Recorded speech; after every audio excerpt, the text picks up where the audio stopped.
শয়তানটা 2 মিনিটের জন্য একটু বেরিয়েছি, অমনি মদের বোতল নিয়ে বসে পড়েছো, শুরু করে দিয়েছো মদ খেতে। হ্যাঁ শয়তানটা, দে কয় মদের বোতলটা দে। মদ নয়, মদ নয়। মদ নয়? আর তুই মদ খেয়েই তো মরবি রে। মদ খেয়ে তোর কিডনি নষ্ট হবে। তুই সারাদিন শুধু মদ খা, শুধু মদ খা। দে মদের বোতলটা দে, মদটা ফেলে দিয়ে আসি।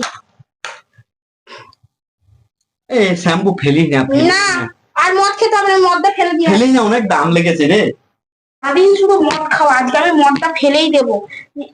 মদটা ফেলে না, এত দাম দিয়ে মদটা কিনেছে, মদটা ফেললে হবে না। দাঁড়াও, এইটাই সুযোগ। দেখি না, কয় কেউ আসছে না, এই সুযোগ আমি একটুখানি এখানে বসি, বসে খেয়ে নি। আহ আহ কেউ জানতেও পারবে না, খেয়ে নিচ্ছি। হেব্বি, দারুণ খেতে।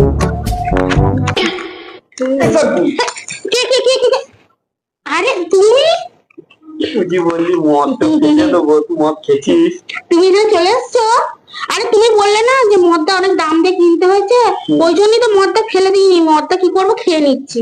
ফেলে দেবো ওই জন্য খেয়ে নিচ্ছি। দে ভাই দে, হাত পা কাঁপছে, একটু দে ভাই দে। তুই খাবি? দে। ঠিক আছে, এখানে বস, চলে চলে আয় ভাই, বস বস। আর শোন ভাই, হ্যাঁ কাল থেকে কিন্তু এইরকমই করবো। হ্যাঁ না। আমি আনবো আর তুই ফেলতে আসবি, তুই খেতে লাগবি আর আমাকেও খানিক করে দিবি।